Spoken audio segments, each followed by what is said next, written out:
มีคาบทที่5ข้อ9บอกว่าเจ้าจะยกมือขึ้นสู้บรรดาคู่อริของเจ้าและศัตรูทั้งสิ้นของเจ้าจะถูกกำจัดในพระคัมภีร์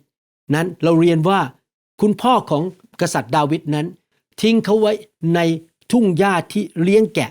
เมื่อแซมูเอลมาที่บ้านเพื่อมาเจิมลูกชายคนหนึ่งของเขาให้เป็นกษัตริย์พ่อของเขาดูถูกดาวิดว่าไม่ดีพอ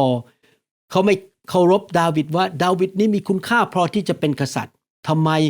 พี่ชายคนโตของดาวิดนั้นอิจฉาเขาและดูถูกเขาว่าเขาไม่มีทางไปสู้ยักษ์โกลิแอธได้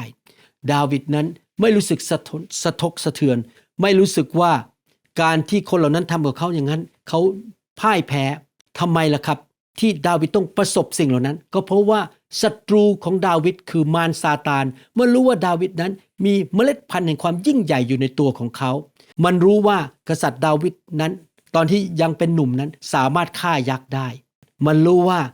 มันจะต้องต่อต้านดาวิดให้ถึงที่สุดเพื่อดาวิดจะไม่ไปถึงเส้นชัยในชีวิตพี่น้องครับพระเจ้าใส่เมล็ดพันธุ์แห่งความยิ่งใหญ่ในชีวิตของท่านมารซาตานจะพยายามต่อสู้ท่านทำร้ายท่านอย่ายอมแพ้รักษาความเชื่อและหัวใจต่อไปนะครับพี่น้อง